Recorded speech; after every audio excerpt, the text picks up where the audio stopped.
Welcome to Spine Chilling Chats podcast, where we like to spill the tea.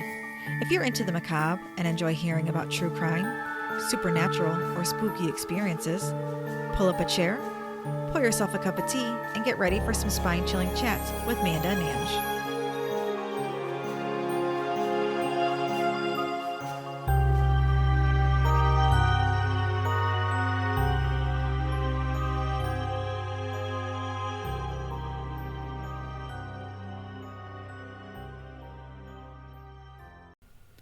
Hi to all the spooks out there. I'm Ange. And I'm Manda. If this is your first time joining us, you're all we ever hoped for. Yes. If this isn't your first time, you're all we'll ever need. Exactly. We're doing something a little different for today's episode. We're going to be exploring the mysterious history of paranormal triangles. Ooh. Yeah. I thought it might be fun and give us something to ponder over. So let's get to it. Let's go. So these are points of land or sea that form the shape of a triangle, of course, when they are connected. Which, can I just say that the picture on Facebook looks like a big vagina? It does not. It does. It does not. And just saying. I mean, it's funny and it's cool and we should keep it, but like it does. It's just a triangle of water. Yeah, that's going inside the triangle that's shaped like a vagina. Okay, vaginas aren't triangular. Well, it's shaped like like if the legs came together. Get your mind out of the gutter. Okay, go ahead. It's just water. You guys go look at it and let me know. So when they're connected, they have paranormal activity within the confines of the triangle. So you mean like three different Points are together? Are connected, like connect the dots. Yeah. And within those lines that are connected, Within the area? within that area is paranormal activity. Oh, okay. Are they ever not connected? Then it wouldn't be a triangle. I know, but you said when they are connected. So, like, is there a time where, like, the water doesn't flow? Well, there's not actually. It doesn't have to be water. It could be on land. It could be anywhere. It's just 3 points. Anywhere. Any mystical. Any 3 points, and then within those confines, whether it be water, land, air, whatever. We can have 3 points right here. Absolutely. But you don't believe in ghosts. That's why we never get to see them here. Or I don't know. My house isn't haunted. No, I'm sure it is. I'm sure it's not. Okay, continue. Okay. So anyways, when I say paranormal, I'm not solely referring to ghosts or that sort of thing. Just a phenomenon that is out of the ordinary. UFO sightings, disappearing planes and ships, Bigfoot walking around. Yes, even spooky ghosts or other spectral entities could be in there. These triangles of mysterious paranormal activity happen in several places all over the world. The most famous being the Bermuda Triangle. Mm-hmm. So that's where we're going to start today. Okay. The Bermuda Triangle is considered an urban legend that is focused on a loosely defined region in the Atlantic Ocean. The borders are not universally agreed upon, but the triangular shape goes generally from the coast of Florida to Bermuda to the islands known as the Greater Antilles. These include Cuba, Hispaniola, Jamaica, Puerto Rico for Amanda, Woohoo! And the Cayman Islands. It is sometimes called the Devil's Triangle, Limbo of the Lost, the Twilight Zone, and Hoodoo Sea. I know, that's fun. That's fun. Yeah. I like the Hoodoo Sea. Hoodoo Sea. Hoodoo Sea. Like, I do who see. do you see? Nobody, because they disappear. That's true. It covers around 500,000 square miles of the Atlantic Ocean. The deepest point in the Atlantic Ocean falls within the Bermuda Triangle. At a Milwaukee depth in the Puerto Rico Trench, the ocean reaches the depth of 27,493 feet. which is pretty deep. How much? 27,493 feet. Long before Bermuda Triangle became the infamous urban legend that it is today, Bermuda itself had already earned the moniker the Devil's Islands. Devil's Island. Yeah, by early sea travelers. The island's mysterious reputation inspired tales told by sailors of shipwrecks on the treacherous seas. It even inspired Shakespeare's The Tempest, which was a tale of shipwreck and sorcery in the still-vexed Bermuths. The what? The still-vexed Bermuths. Vermouths. Yes, like the Bermudas. Oh. Okay. And still vexed as in calm, not moving. Yeah. I knew what that meant. Well, you know, Some people don't. maybe. Well, now you explained it, so it's good. Yes, now we do know. The origin of the myths surrounding the triangle goes all the way back to Christopher Columbus. That Who guy. sailed the ocean blue. Yeah. claimed Good old Christopher he Columbus. found land that was already found. And stole it. Jerk. You know, fun little fact.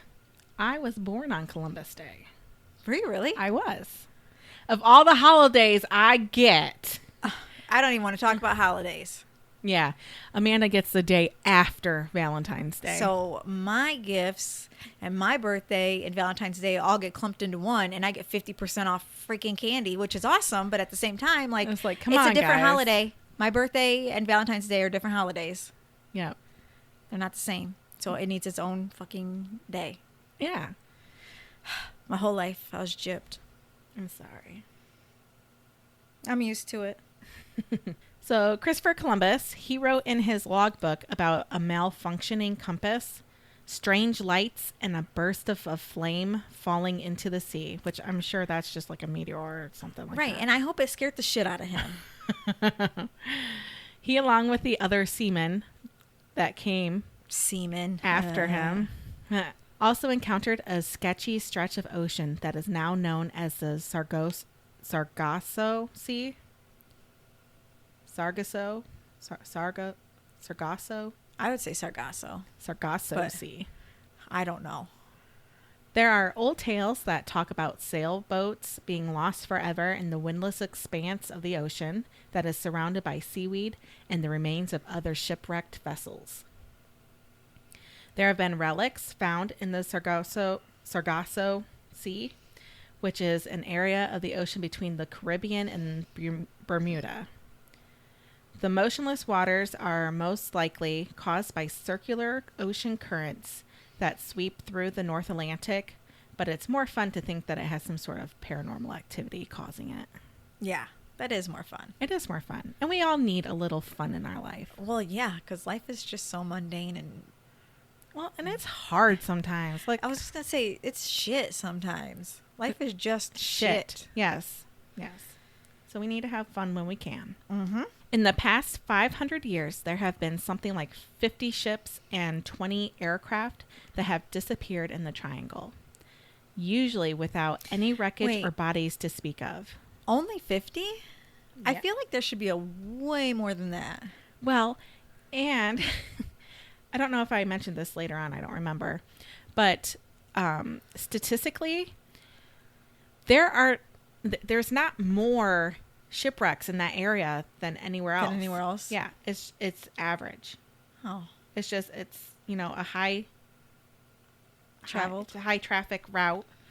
So it just seems that way, but really it's no different. It's not any more than anywhere else. But people like to think it is because it's mythical. Yeah, yeah.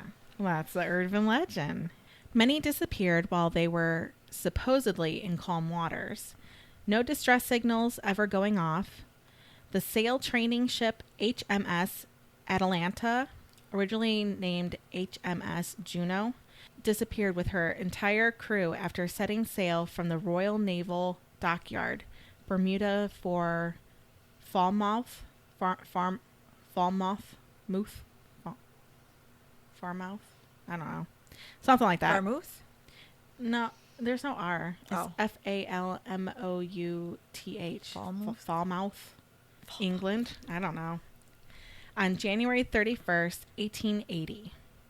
They thought that she sank in a powerful storm which crossed her path a couple of weeks after she sailed, and that her crew, being comprised mainly of noobs, may have been a contributing factor for its demise. For you older folks, noobs are newbies. Which are People that don't have any experience. new people. Yeah. Sometimes, because for the longest time, obviously a long time ago, I was like, what the hell is a newbie? Really? Yes. That just seems self-explanatory to me. I know, but like when people are like, oh yeah, because they were newbies, and I'm thinking, are they like, what's a newbie? Like I thought it was like a type. I know it's a type of person you can be. You're new, but like I thought it was like, oh, you're an engineer, like you're a newbie. Oh. You know what I mean? So I was like, what the hell is a newbie? Okay. So for the longest time, I did not know until somebody said it in reference to being a new person. I was like, oh, that makes okay. sense. Yeah. All right. There also was Flight 19 on December 5th, 1945 at 2:10 p.m. 5 TBM Avenger torpedo bombers took off from Fort Lauderdale, which is in Florida. It was a routine 2-hour training session that's been done loads of times. They last had radio contact at 4 p.m. The planes and the 27 men were never seen or heard from again. The official naval report states the planes disappeared as if they had flown to Mars. That's like that movie Manifest, or that TV show that was on Netflix. Manifest, have you heard of it? I've seen like trailers of it. I have not watched it. It's actually pretty good. I don't It's get to really watch weird. a lot of TV. It's very hard for me to. I get to watch Bluey and dumb little YouTube kid songs like Danny Go-Go. Yeah, I don't know what that is. I like Danny Go-Go though. But yeah, it's a pretty good show. Yeah, I like it. I haven't watched the last season yet though. And this last season is the final season Okay. because it's been out for a while. And it's actually, the last season was probably last season 2 years ago. So I still haven't watched it. a little behind. Yeah. One of the search and rescue aircraft deployed to look after them, a PBM Mariner, which is a boat plane, Okay. with a 13-man crew itself, also disappeared. A tanker off the coast of Florida reported seeing an explosion, though, and observing a widespread oil slick when searching for survivors unsuccessfully. The weather was becoming stormy by the end of the incident. According to many sources, the Mariner had a history of explosions due to vapor leaks when heavily loaded with fuel, as it might have been for a potentially long search and rescue operation as that one. So 6 planes total, just poof, gone. Seems a little unlikely to me that all 6 would just crash without a trace, though. The incident, resulting in the single largest loss of life in the history of the U.S. Navy that was not related to combat, happened when the collier Cyclops, carrying a full load of manganese ore and with one engine out of action, went missing without a trace with a crew of 306 sometime after March 4th, 1918, after leaving Barbados. There are several theories to explain what might have happened, although no one knows for sure. Some blamed storms, some stated it capsized for some reason, and some suggested that a wartime enemy was to blame for the loss. In addition, 2 of Cyclops' sister ships, Proteus and Nereus, were subsequently lost in the North Atlantic during World War II. Both ships were transporting heavy loads of metallic ore, similar to what was loaded on the Cyclops during her fatal voyage. But in all 3 cases, structural failure due to overloading with a much denser cargo than what it was designed to carry is considered the most likely cause for their sinking. See, why they got to debunk it? You know, but you have to. Yeah, I know it's all guess. fun to think that they mysteriously disappeared. Yeah, but there has to be, that's there has to be a there reason. has to be a reason. On December 28th, 1948, a Douglas DC-3 aircraft number NC-16002 disappeared while on a flight from San Juan, Puerto Rico to Miami, Florida. There was no trace of the aircraft or any of the 32 people on board. A Civil Aeronautics Board investigation found there was insufficient information available to determine the probable cause of the disappearance.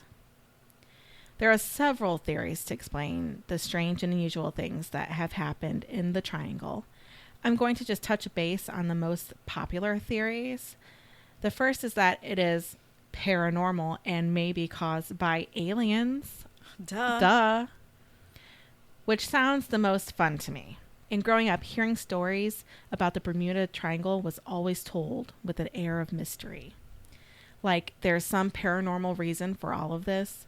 Some strongly suggest paranormal activities in the presence of aliens, while many with scientific views have disputed this argument and offered rational explanations for the phenomenon. The second theory is that it is caused by magnetic fields. One of the scientific explanations for the events within the triangle, and the most popular, is the theory of electromagnetic interference that causes compass problems. This theory claims that the Earth's natural magnet has a very high pole, which redirects the compass and other sophisticated equipment. The third theory is that beneath the triangle lies the lost city of Atlantis. Ooh. Yeah. Some argue that the mythical underwater city of Atlantis could be the cause of the Bermuda Triangle mystery. The energy crystals that once powered the ancient city could still be active and interfere with ships' navigational equipment, causing them to crash and sink. The fourth theory is the USA's AUTEC base, or AUTEC base, is to blame for all the weird experiences. America's Atlantic Undersea Test and Evaluation Center, or AUTEC base, is located on Andros Island, Bahamas, in the center of the Bermuda Triangle. Some argue that the government works with aliens there, so bring it back to the aliens, and that the base is for testing alien technologies, not submarines or naval weapons, as the government claims. Which, you know, you would think with how cynical I am of everything, that I would be like, there's no aliens. But that's the one thing I do, like, no doubtedly believe in. Like, yeah, I think that there's something else out there. Plus, remember during COVID, they were the government said that there were alien ships, blah blah blah, but nobody paid attention to it because everybody was worried about COVID. No, I don't remember that at all. It's like a let's cause a scene here so we can divert attention. Yeah. So like, and they announced it so that way they could say, we told you guys, but you guys didn't listen, because COVID was going on and everybody was worried about COVID, that they didn't pay attention that they had alien sightings. Yeah. I'll have to go and search for that now. Yeah. But yeah, I mean, like the movie Contact, like her famous line is like, there has to be something out there because like it would be an awful waste of space if there's not. But that's true, because like we're just one. And I don't mean just one that planet. It has to be necessarily a humanoid creature. Right. Just any sort of life, a bacteria, something out there. Yeah. It can't just be us. We're not the only people on this this universe. Yeah, in this universe. Yeah. Yeah, I believe there's something else too. Yep. The fifth theory includes time tunnel or electronic fog. This theory became famous after a pilot named Bruce Gernon was flying from Andros to Bimini Island, Bahamas in 1970, when he encountered a cloud that led to a tunnel. He flew into it because who wouldn't? Right. You see a strange tunnel, you're going to Surrounded by right clouds. through. Let's just blindly fly into this tunnel. Yeah. And when he came out, he was several hundred miles off course. He claimed that he could not have traveled that much distance in such a short time. He now has a book he's written about his experience called Bermuda Triangle Survivor. Pilot tells what he experienced in the heart of the phenomenon, which is quite a lengthy title, to be honest. I did not read that, but if you would like to, check it out. The sixth theory is that of a comet. Some think that a comet may have ended up in the Atlantic Ocean thousands of years ago in what is now considered the Bermuda Triangle. This would have led to a change in the region's electromagnetic properties that disrupted ships and aircraft navigational equipment. And no theory could make me giggle as much as this last theory, that it's just simply trapped gas.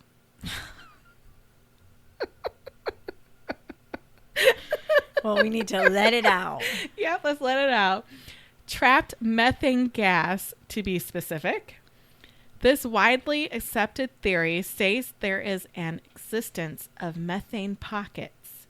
When released during seismic occurrences, these pockets release massive amounts of methane gas into the waters, decreasing its density, which destabilizes ships. However, methane hydrates are present in several regions of the world. Methane hydrate is a solid in which a large amount of methane is trapped within a crystal structure of water, forming a solid similar to ice. So those are all the theories for the Bermuda Triangle. That's a lot of theories. Yeah. So in honor of our home state, we have the Lake Michigan Triangle or Great Lakes Triangle. It includes 3 points, one being at Ludington, Michigan. Okay. The second at Benton Harbor, Michigan, which is right by us. That's like a 40-minute drive. And the third point being Manitowoc, Wisconsin. It's an area of Lake Michigan where a number of disappearances, shipwrecks, and plane crashes have occurred under unexplained circumstances. There have been sightings of UFOs and USOs, which I had never heard of USOs, but there's apparently unidentified submerged objects as well. Oh. That's interesting. Yeah. I had not heard. Not heard of that. But okay. The first major unexplained occurrence was the disappearance of the French sailing ship Le Griffon and her crew in the 17th century. Starting with the sinking of the Thomas Hume in 1891, shipwrecks and disappearances became more frequent. And the very first reported UFO sighting was in 1913.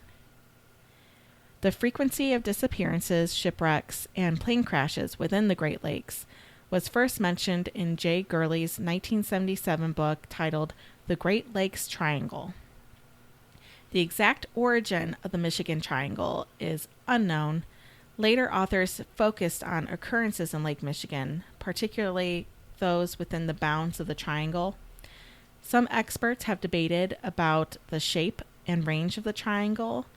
One argued that the area is in fact not a triangle at all, but a rectangle or oblong shape, which fills most or all of Lake Michigan. The Lake Michigan Shipwreck Research Association claims that the triangle is a myth, stating that the triangle has had no more shipwrecks than the rest of the Great Lakes, which is what is claimed about Bermuda as well. They also stated that the number of shipwrecks within the Great Lakes can be attributed to the high traffic of the lakes. It's a major shipping route. Oh, yeah. We went over that in the other one. Yep. And I think they just sound like a bunch of big old fuddy-duddies. Not letting us have our fun. Right. Like, let us have something interesting in Michigan. Okay. It's pure Michigan. Nice. Let's be pure paranormal. Right. But there was a lot of shipwrecks in the Great Lakes, which we talked about in the history of Mackinac Island, because there's a lot of rough water out there. and they get winds as strong as hurricanes, like we mentioned previously, which leads us to the first theory to explain it away with natural causes. Many of the shipwrecks and the ship disappearances in Lake Michigan have been blamed on wind waves. Because of the lake's elongated shape and position, its shores are parallel and unimpeded, allowing the formation of dangerous currents, including riptides and longshore tides. Additionally, the north-south orientation coupled with regular wind patterns allow waves to reach great heights, which in the fall, mostly, like when we go up to South Haven or whatever, we've seen huge waves over there. And like people are actually like surfing on them. They're so big. Really? Yeah. Not me. Well, me neither. Another common theory for the disappearances, just like in the Bermuda Triangle, is magnetic anomalies caused by magnetic declination and magnetic deviation. Declination refers to the difference between true north and magnetic north, which differs depending on location. On average, Lake Michigan deviates 4 to 5 degrees westward. Deviations are errors induced in compasses by local magnetic fields.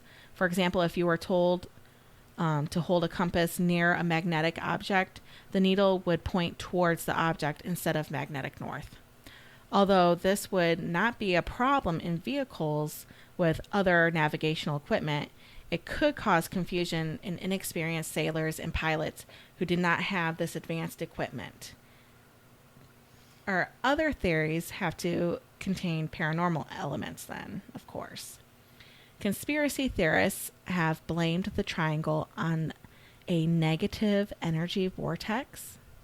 For those of you who do not know what an energy vortex is, it's an area that emits a sacred, powerful, and transformational energy. Although vortexes are typically considered to promote positivity and healing, it's claimed that vortexes with negative energy also exist, which makes sense because as a species, humans, we always like to have balance. Well, and we always like to piss people off, so why not? Yes, true. And we love the idea of having balance in nature. For every positive, there must be a negative. For every yin, there must be a yang. Because of heaven, there must be hell. You know, we like opposites. Mm-hmm. These locations are then considered sources of danger and malevolence. Ley lines are drawn between various historic structures, prehistoric sites, and prominent landmarks. The idea was developed in early 20th century Europe, with ley line believers stating that these alignments were recognized by ancient societies that deliberately erected structures along them. Beginning in the 1960s, members of the Earth Mysteries movement and other esoteric traditions have commonly believed that such ley lines separate Earth energies and served as guides for alien spacecraft. Archaeologists and scientists regard ley lines as an example of pseudo-archaeology and pseudoscience. According to ley line maps, one runs right down the middle of Lake Michigan. Others attribute the triangle's supposed vortex to a prehistoric structure under Lake Michigan, discovered by archaeologists in 2007. The site is often referred to as the North American Stonehenge. Oh. An ancient mini Stonehenge stands underwater in the Great Traverse Bay, part of Lake Michigan. Looking for shipwrecks in this area, which was a busy 19th and 20th century maritime trade route, Mark Hawley, professor of underwater archaeology at Northwestern Michigan University, first came across a rock that he said bears a prehistoric carving of a mastodon. On further investigation, he discovered a Stonehenge-like arrangement of ancient stones. There's an outer ring of stones about 40 feet in diameter and an inner ring about 20 feet in diameter, both made of local granite. They stand 40 feet below the water's surface, and the stones are some 9,000 years old, making this one of the oldest structures ever discovered in North America. At that time, said Hawley, the lake bed was dry. Stonehenge would not be erected for another 4,000 years. Holly points out that the stones are not of anything like the size of those of true Stonehenge, instead ranging in size from that of a basketball to that of a compact car. There's also a number of stones arranged in a line over 1 mile long. Holly has not revealed the precise location of the site, which is in an area popular among recreational divers. He instead first revealed its location in the Grand Traverse Bay of Ottawa and Chippewa tribes as a gesture of respect. Holly has pointed out that many experts would prefer to investigate such stones in person to authenticate them, but that these experts aren't necessarily trained scuba divers, which has slowed down the authentication process. Others believe the occurrences in the Lake Michigan Triangle are caused by aliens, pointing to UFO sightings as evidence. So, like, why us? I don't know, because like, why are aliens just in Michigan? Like, I thought they were all in Nevada. I'm sure they're everywhere. I know, but like, we're pointing out right now they're in Michigan. Oh, they said there were some in the Bermuda Triangle too. Yeah, they're everywhere. So maybe I'll take aliens. Maybe they're walking amongst us. They might be like in Men in Black. No, you're not supposed to say their name. Well, it's too late. I said it several times. Is that good? So like I said earlier, one of the earliest known incidents of Lake Michigan Triangle was the disappearance of a sailing ship called Le Griffon and her crew on September 18th, 1679. Le Griffon, or Griffin. It's French. I like Griffon. Yeah, it's French, so I feel like Le Griffon. Le Griffon.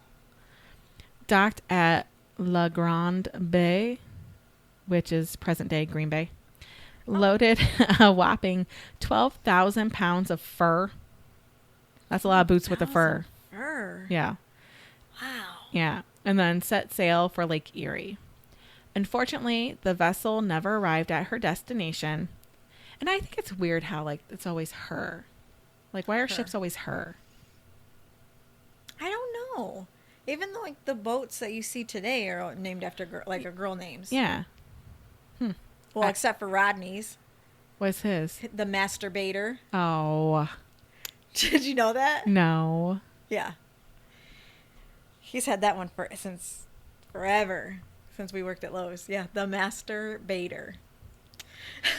Oh, isn't that clever, though? It is. It's punny. I see what you did there. Yeah. Unfortunately, the vessel never arrived at her destination, and no confirmed remnants of the ship have ever been located. Some presume that Le Griffon perished in a storm.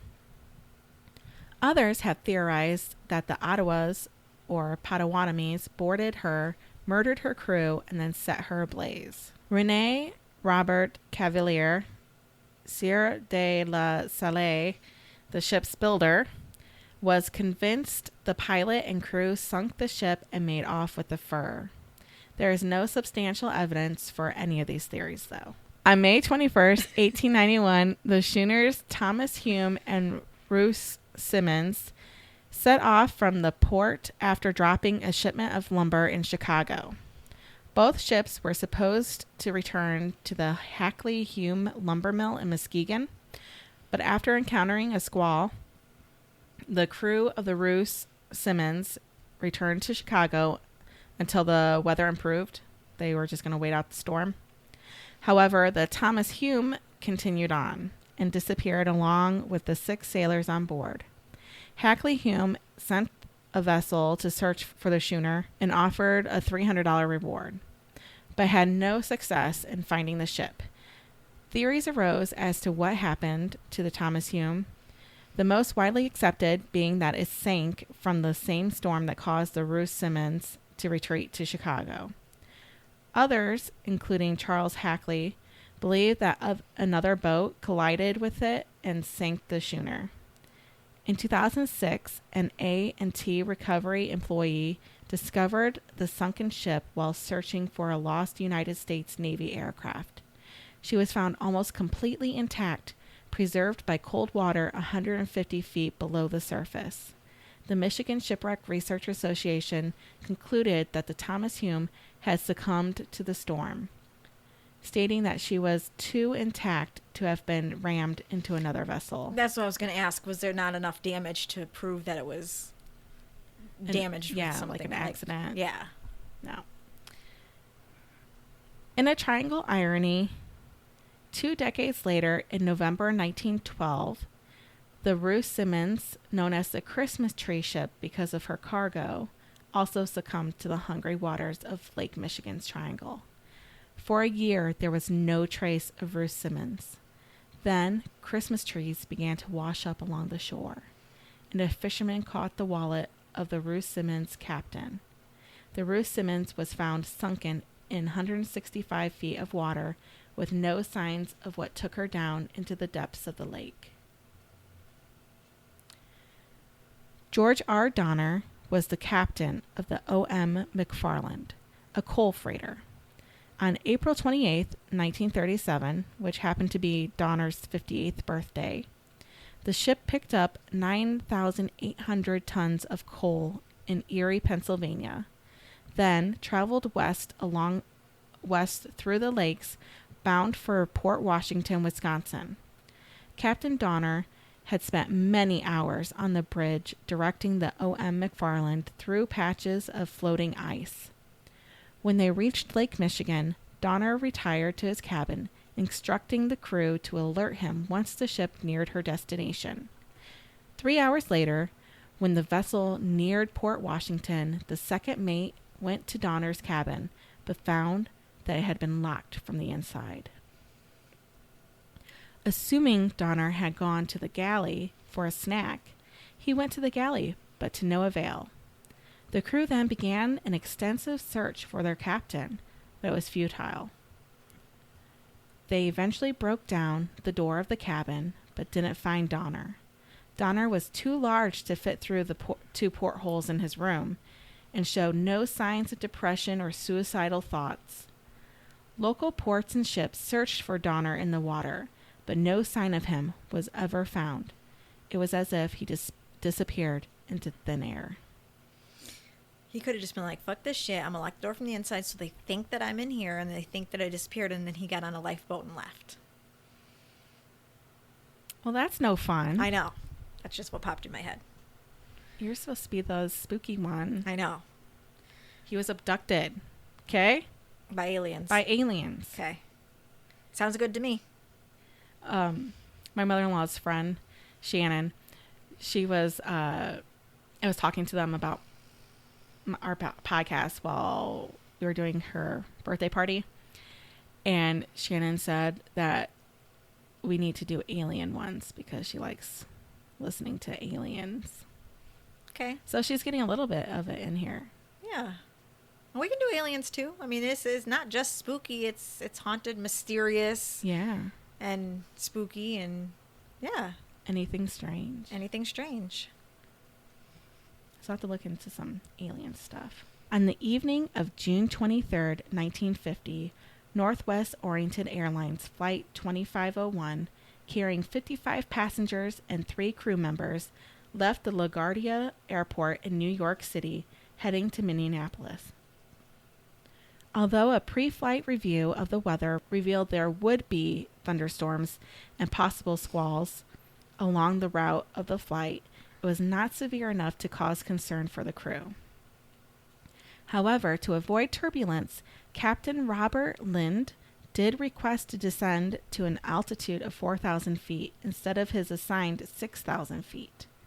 As the aircraft approached Cleveland, Ohio, he repeated the same request, and it was finally approved.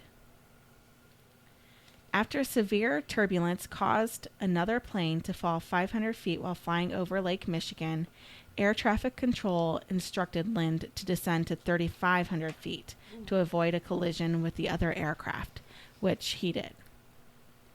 Later, Lind and his co-pilot decided to steer south in an attempt to avoid the storm activity.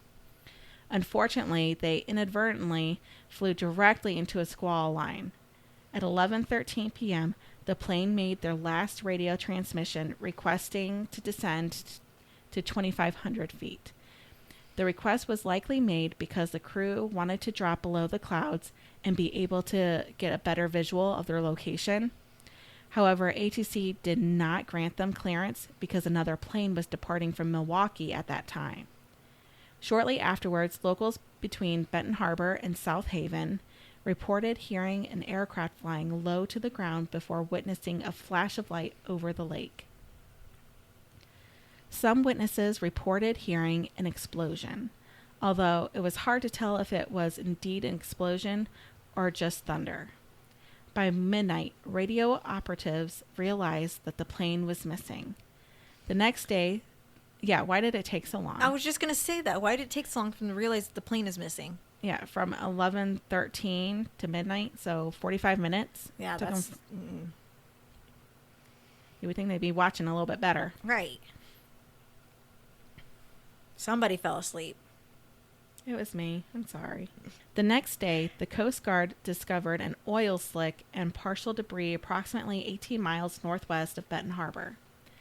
In the days that followed, the search resulted in the discovery of pieces of human remains, such as ears, hands, and bones. They also found an armrest from the plane's seat and pieces of upholstery. A pair of children's pants, later identified as those of 8-year-old passenger Chester Schaefer, were also found. How did they know who they belonged to? Maybe they had their name written in the... Oh, maybe. They used to do that. I forgot they did that. Officials needed to temporarily close certain beaches due to the amount of debris that was washing up ashore. Could you imagine being on the beach and then a finger floated up to you? Yeah. That would freak me the fuck out. Oh. That'd be traumatic. I'd pick it up and be like, what is this? Yeah. And then be like, ah. Nightmares. Need therapy after that. I already go to therapy, so I don't know what I would need after that. I need some, like a lobotomy or something. However, searchers have never been able to find any sizable amount of the plane or its engines. Most of the debris found was no larger than a person's hand. Because it might have been a person's hand. Could have been. Could have been. Authorities assume the aircraft crashed into Lake Michigan. Due to the evidence that was recovered, they believe the plane likely hit the water in the forward, downward, to the left trajectory at a high velocity. What caused the plane to crash has never been determined. The most commonly accepted explanation is that it was the result of bad weather conditions and the pilot's lack of visual clarity, which absolutely makes sense. Another theory is that the plane was struck by lightning, causing it to explode. However, none of the debris recovered had any burn marks on it, so that probably isn't likely. Yeah, but if it exploded going into the lake, wouldn't it have burn marks then too? From the explosion? Maybe. So how can they rule out lightning strike? Oh. I'm just saying. Conspiracy theorists have suggested that the plane was taken by a UFO, citing that 2 police officers in the area saw red lights hovering over the lake for 2 hours after the plane disappeared. What's the Twilight? Yeah. Twilight Zone. On July 3rd, 1998, Donald Shaler flew a 2-seater Aero L-39 Albatross, a high-performance single-engine jet that's often used as a military trainer by Eastern European countries.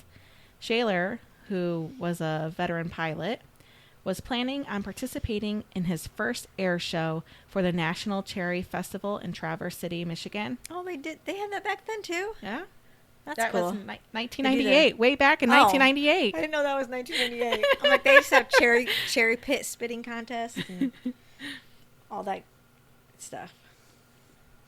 Okay. In the passenger seat was Donovan Rodriguez, a flight instructor for at Northwestern Michigan College since the 1970s. At approximately 6 p.m., Shaler radioed that he was 27 miles from the Cherry Capital Airport, where he departed from, and was planning to return to the airport. Soon afterwards, flight controllers noticed that the jet vanished from radar, and they were unable to make contact with Shaler. Coast Guard helicopters quickly began searching the area but found nothing.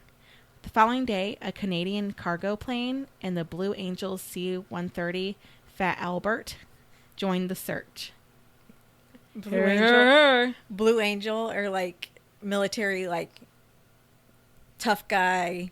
You know, you would think of a Blue Angel being a tough guy, like fit military guy. You're going to name it Fat Albert. Yeah. Get out of here. I like it. Despite scouring miles of land and water, no clues were found, and the search ended on July 9th. The cause of the disappearance was never determined. Michigan State Police... What? They had Michigan State Police back then, they too? did, 1998. Holy cow. Believe the aircraft crashed into Lake Michigan, but are unsure what caused this to happen.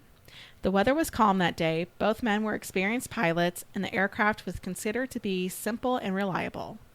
The plane was also equipped with parachutes and ejection seats, although it's unknown if the seats were functional. I was going to say, why didn't they just jump out?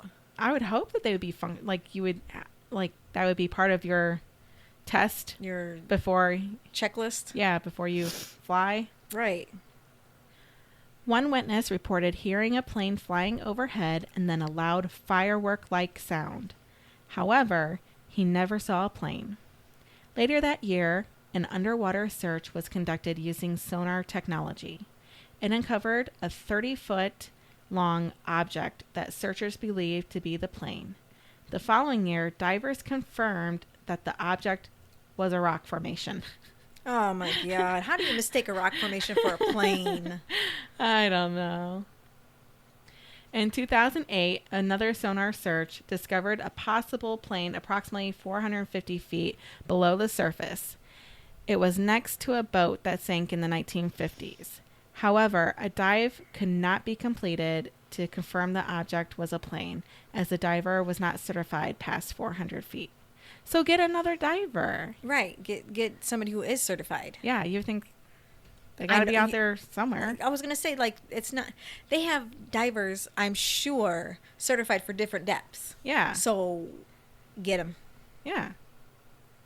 Don't make no sense. Unless they just don't really care. Like, it's... They're probably just like, I don't care about this plane crash. I mean, that happened in 1998, and this was in 2008 that they were looking for it. So it's already been 10 years. And now it's been almost 40 years. No, 30 years. I was like, wait a minute, what? The Bass Strait Triangle is the waters that separate the states of Victoria and Tasmania, including Bass Strait in southeastern Australia. If you ask me, they're being extremely laxed with the definition of triangle, because if you look at the map, like, it's not a triangle at all. It's just like the area between 2 points? like Point A and point B? Well, here's like Australia, and then here's Tasmania, and it's just the little square in between the two bodies of land. Oh. So it's not a triangle at all. Oh. But whatever. To each their own. Yeah. In 1896, the Melbourne Argus, which was the popular newspaper for the time, printed that many people witnessed cigar-shaped objects flying over the strait. That was the same year as the airship wave, when a bunch of mysterious flying craft were seen in many parts of the U.S. and world. Bass Strait is a generally shallow, average depth of 50 meters, which is 160 feet, stretch of water, approximately 300 kilometers, 190 miles wide, and 200 kilometers, 120 miles from north to south, encompassed by the entire northern coastline of Tasmania and Victoria's central to eastern coast. The prevailing winds and the currents were westerly, the latter being divided by King Island, Tasmania, at the western entrance to the strait, causing unpredictable sea conditions, especially when strong winds occur. For example, strong southerly winds can cause a strong northerly current reflecting from the Victorian coast. The combination of winds, currents, tidal flow, and the shallow bottom often lead to tall waves, often of short length, with a confused short swell often conflicting in direction. Bass Strait was discovered following the wreck of the ship Sydney Cove on the Phoenix Group in 1797, and one of the vessels engaged in the salvation operation, the sloop Eliza, went missing on her return voyage to Sydney. Hundreds of vessels, from small yachts and fishing craft up to the size of bulk carriers, have come to grief in Bass Strait since that time through hitting reefs on the coastline, running aground on the coastline, or on river bars while entering port, or foundering due to stress of weather, some dozens being lost without a trace. Actual north-south and vice versa crossing of Bass Strait seldom occurred until after Melbourne was established in 1835. From 1838 to 1840, at least 7 vessels were lost, with all hands on their way to or from the new settlement. Wreckage from only 3 being identified. Rumors that some of these vessels had fallen victim to wreckers appeared baseless, the main cause probably being bad weather and poor charts. Isn't that all of them, though? Bad weather? Yeah, that's what it sounds like. In 1858, the British warship HMS Sappho disappeared with well over 100 lives lost and no positively identifiable wreckage located. In 1901, the SS Federal disappeared carrying coal from New South Wales with 31 crew. Her wreck was not located until 2019. Oh. In 1906, the SS Ferdinand Fischer, a German cargo ship, disappeared. The SS Amelia J., a schooner, disappeared on September 10th, 1920. HMAS Swordsman was commissioned to search for the ship, and while searching the Bass Strait, a second ship, the Barquentine SS Southern Cross, disappeared. A military air code DH.9A engaged in the search would also then disappear. Wreckage of the SS Southern Cross was found on King Island. The SS Amelia J. was never discovered, and neither was the air code DH.9A. The captains of 2 search vessels had reported seeing large flares. They assumed they were sent up by the missing schooner. A plane crewed by Captain J. Stutt and Sergeant A.J. Dalzell flew toward the area where they saw the flares. Unfortunately, the men and their plane were never seen again, too. Oh, my goodness. So, like, everybody who's going to try to help Is disappearing. too. The De Havilland Express, Miss Hobart, went missing soon after entering service in 1934. Only a small amount of wreckage being found on the Victorian coast. In 1935, Loina, a Holyman airliner, crashed into the sea near Flinders Island with 3 crew and 2 passengers lost. No bodies were found. The cause of both accidents were probably a combination of human error with the known poor design of the aircraft. In February of 1944, the crew of the Beaufort bomber, flying alone over the strait at 45,000 feet, were surprised to see something was flying with them. It was a dark shadow with what looked like a flickering light and flame. The Beaufort radio suddenly went dead, and the direction finding instruments stopped working as a mysterious object hung out within 100 feet to their side for a terrifying 18 to 20 minutes. Aliens. Finally, the UFO accelerated away from them at about 700 miles per hour, Jesus. which is 3 times the speed of the bomber.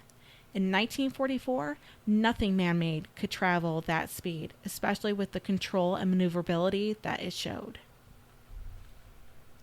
In 1972, a de Havilland tiger moth flown by Brenda Heen and Max Price disappeared on the flight from Tasmania to Canberra as part of protests against the flooding of Lake Petter for a hydroelectricity scheme.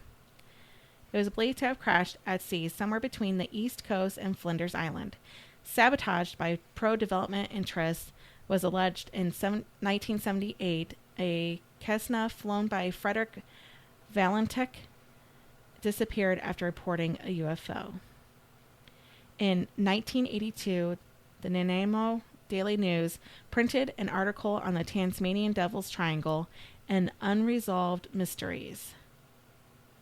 This is the story. On October 21st, 1978, Frederick Valentek, a 28-year-old civilian pilot, disappeared in his Cessna 182 while flying solo between Moorabbin Airport in Victoria and King Island.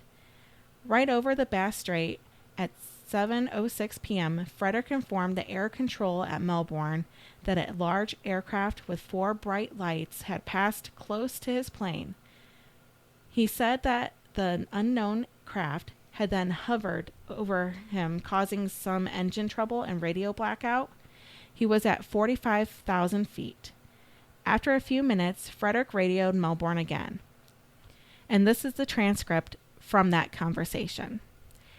Aircraft, it's not an aircraft, it's break-in transmission. Ground. Can you describe? Frederick. It's flying past. It has a long shape. Cannot identify more than that. Coming for me right now. It seems to be stationary. I'm orbiting, and the thing is orbiting on top of me.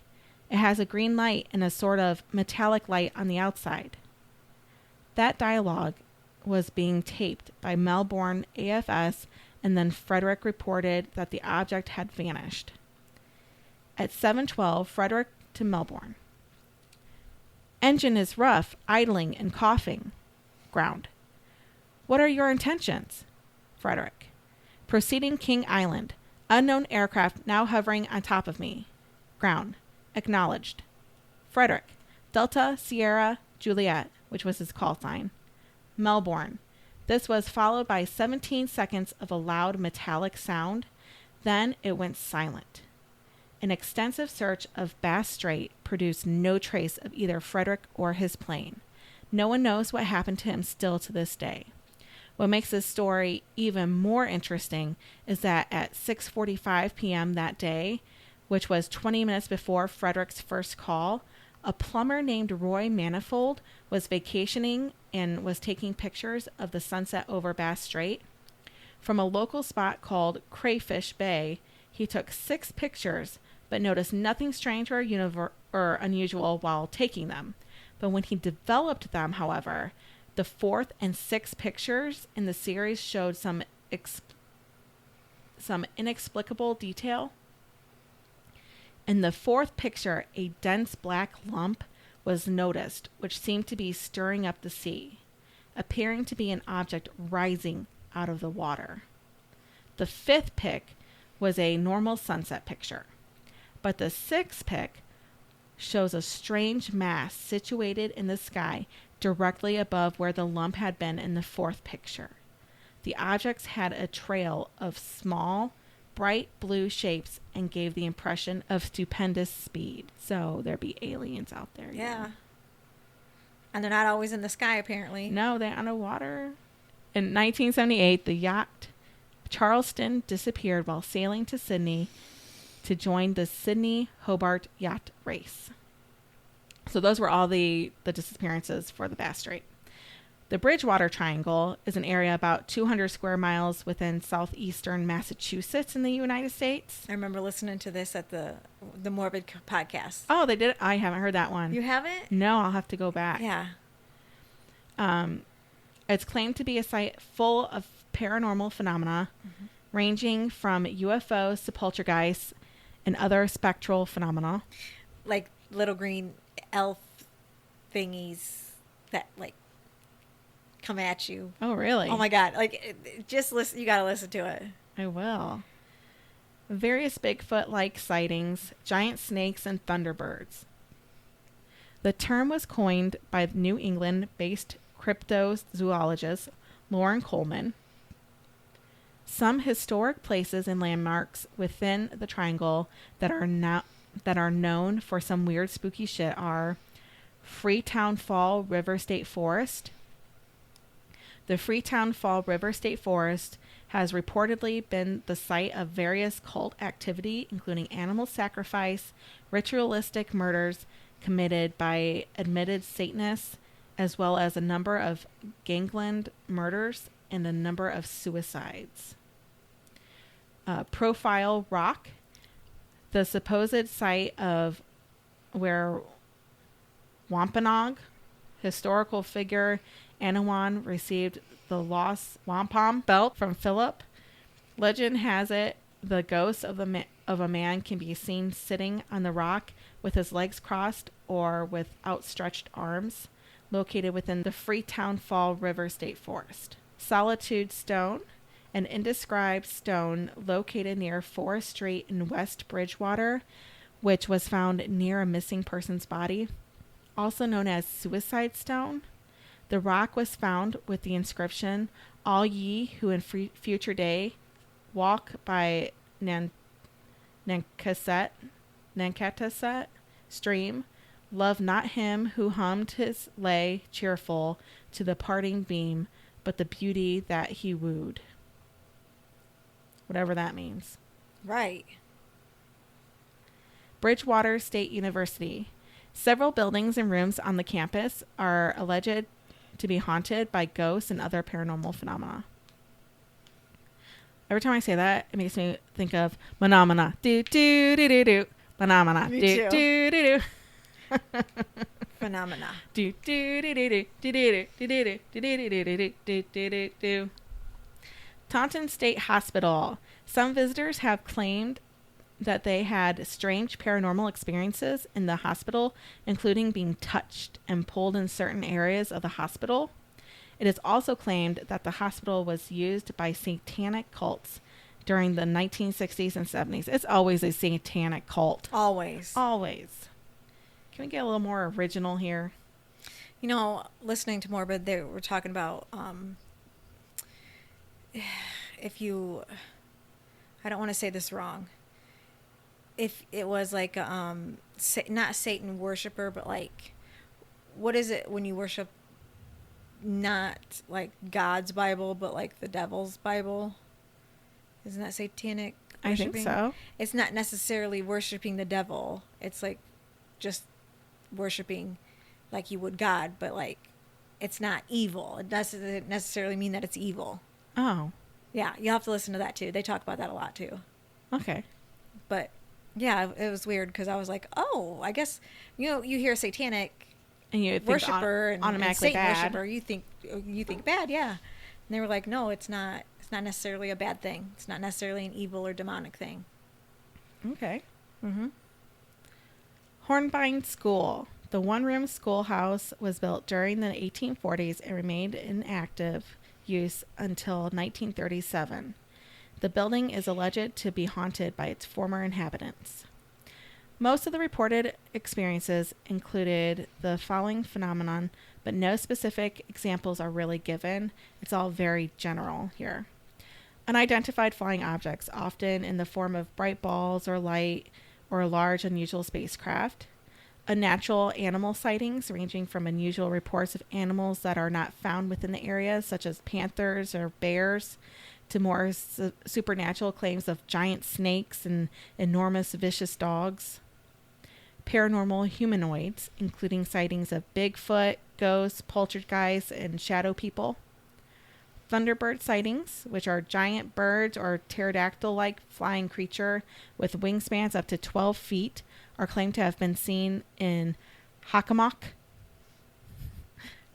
Swamp and neighboring Taunton, and Easton, including a report by Norton Police Sergeant Thomas Downey. You know they made fun of him. If he's making a report about seeing a pterodactyl-like flying creature. Oh, absolutely. Yeah, they're not going to take him seriously. No. Cult activity, especially animal mutilations. Various incidents of animal mutilation have been reported, particularly in Freetown and Fall River, where local police were called to investigate mutilated animals believed to be the work of a cult. 2 specific incidents in 1998 were reported, one in which a single adult cow was found butchered in the woods, the other in which a group of calves were discovered in a clearing, grotesquely mutilated as if part of a ritual sacrifice. Jesus. Pukwudgie? Pakwaji. Pakwaji? I think it's Pakwaji. Pakwaji. A creature from... This might be the one. Algonquin folklore. The local Wampanoag people consider these little people to be dangerous tricksters. Yes. They have been especially associated with the Freetown State Forest within the Bridgewater Triangle. These are just 4 examples of the many paranormal triangles out there. Some of the phenomena are easily explained by common sense or science, but a few have left me questioning what really happened here. Mm-hmm. And I have my favorites. Like, I can kind of see the aliens, okay? Mm-hmm. I can kind of see that. I totally can get behind the trapped gas. Okay, yeah. You know, Yeah. we all get trapped gas. Why doesn't magnetic Earth? Poles. Yeah, the magnetic interference. Mm-hmm. Now with the negative vortexes, I can kind of understand that. As in, I don't necessarily believe in like a vortex or whatever, but I do believe in energy. Oh, yeah, like absolutely. we all absolutely have energy. Earth has energy. Everything has energy. And when we die, we release our energy out. Mm-hmm. So I can kind of understand if there's a concentration of energy in a spot, yes, that may cause weird shit to happen. Yeah. I don't mean that it's necessarily a paranormal energy, but just energy itself. Energy, period. Yeah. Mm-hmm. And it's like straight value, like just pure energy. Mm-hmm. So I can kind of understand that. And like all of these, I can see their points. Yeah, so like it's hard being to open-minded. It's hard to exclude any of them. Like, right. Because I can see where they're coming from. Like, oh, well, that can be explained, but also at the same time, can it really? Yeah. Like that's a good possibility that happened. So I get it too. I know this is kind of like more of a I don't know, like an educational one than fun. But it was really interesting to me. Yeah. I like to share the interesting stuff that I find. I would have never thought, besides the Bermuda Triangle, that there were other... And that wasn't all the ones that I found. It's just, I mean, we're already over an hour here, so... Mm-hmm. But I did hear, the Morbid podcast did cover the Bridgewater Triangle. You got to listen to that one. I will. I'll probably listen to that tomorrow while I'm at work then. I don't remember what episode it is. I'll just search it. It's cool. So, yeah. Yeah, well, that was our mysterious history of paranormal triangles. Mm-hmm. I'll do little weird I just episodes. heard your little kitten. Oh, are you sure it wasn't my kid? No, it was a kitten. She likes to pretend she's the kitten and meow, so it might have been her. Gosh. Maybe she it has was. a very like high pitched squeak too, so they sound very similar. I want to see your kitten. I want to see the actual kitten. Kitten, Yeah, not like your kitten. not my kid. No, kitten. Yeah. I don't want to see that. I don't want to see your kitten. I want to see your actual kitten. Well, gotta buy me dinner first. Okay, guys. Well, thank you for listening. We hope you come back. Yes, please. If you have any spooky stories, please send them in to us at spincechillingchatspodcast@gmail.com. Or you can go to our website, spine-chillingchatspodcast.com, and you can submit them through there, so you don't have to use your actual email. And we will omit your names or change the names, or we'll use your real names. You just let us know. And you can also buy some merch on there. We've got lots of stuff on there, which we think is cool. Check out our Facebook and TikTok now. Yep. We're on the tick. We're on the talk. The tick-a-tock. And Instagram. Yep. We're on all the things. Come see us on all the things. All the things. Things I was trying to avoid on social media. Now I have to have. Yep. You're welcome. And we'll get better at them. We suck at we're still social media. Yeah, we're old. We're trying to learn this. Yeah. So thanks for listening, and we hope you keep it spooky. See you guys. Bye.